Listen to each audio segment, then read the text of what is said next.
Hi mga ka-Mamshi! So I'm here again, Mamshi Marie. At agad na naman, grabe, hindi talaga madali, na ma-monetize sa FB.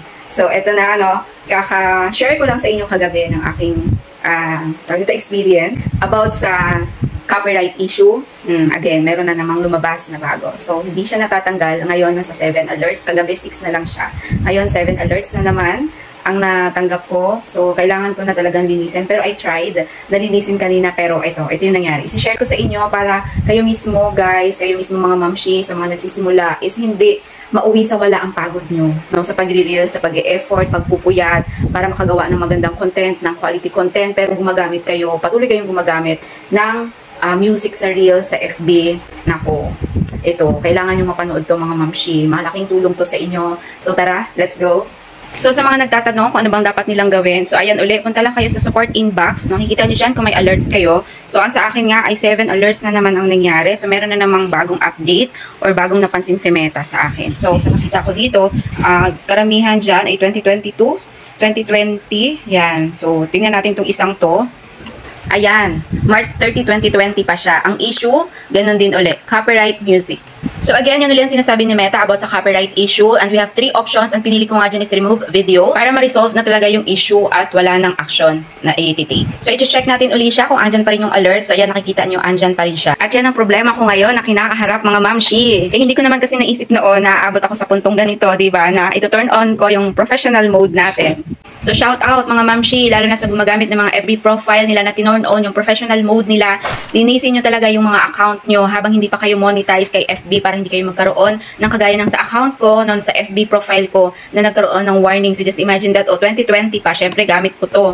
Itong sa condo selling, may mga music yan before, diba? So nakaka-copyright pa rin siya ngayon. Actually, napakinggan ko na to before, pero since nalilito na nga ako kung sinong content creator ang papakinggan ko, ayan, nagpatuloy pa rin ako sa paggamit ng mga music. So ayan ang nangyari. At eto na nga mga mamshi, ano ang gagawin nyo kung meron na kayong 54.5k views sa video nyo at mayroong 300 plus shares.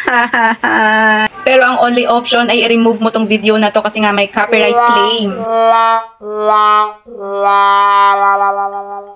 Etong FB profile ko nga pala mga mamshi ay tingnan nyo naman yung dashboard niya, lahat green niya at nakakatuwa. Gamit ko ito sa condo selling pero nung tinorn on ko yung mode niya, professional mode, ito yung lumabas na at naging maganda yung feedback kaya naman tinuloy-tuloy ko na siya. Imagine kung dito sa Mamshi Marie hindi ko pa nare-reach yung 60,000 views, dito sa aking FB profile nasa 96,000 views na siya. So followers na lang talaga ang kulang para ma-monetize ako sa in-stream ads. So back sa problema na kailangan ng solusyon. So ayan, malamang iisa-isahin ko talaga yung mga previews ko na ginamitan ko ng music coming dito sa Reels at saka sa FB mismo, way back 2022, 2021, 2020 para maayos itong FB profile ko na to. And magre-research din ako, nanonood din ako sa mga quality talaga na content creator na nag-share ng enough or true information para sa mga ganitong cases. And may nakita na ako actually kanina kasi tinry ko talaga ito na i-delete, nakita nyo naman, hindi siya na-delete. So kahit i-delete ko siya, doon sa alerts, hindi pa rin siya na-delete. So para maging safe, playing safe tayo, hindi ko muna dinelete yung 54k views, kasi sayang naman, malay mo maremedyohan pa pala or what, hindi ko po alam. So update ko na lang po kayo, maging silbing babala nawa ito sa inyong mga mamshi, lalo na sa mga may FB profile ang gamit dyan, way back 2020, 2017, kung ilang taon man yung gamit nyo yung FB account nyo or personal account nyo, linisin nyo po muna, lalo na gumagamit kayo ng mga music nung nag-start ang Reels last year. Ayan, so linisin nyo muna para clear talaga siya, malinis talaga siya once na na-monetize na kayo. At I think yun din yung way para mapabilis kayo ma-monetize pagka malinis na at recommended talaga yung page ninyo. So kung yung mga suggestion kayo, kung yung mga same experience kayo na ganito, just comment down below para naman po malaman ko at ma-experience natin or magawa po natin dyan. Then i-share din natin po again. So until next video, thank you for watching. Bye!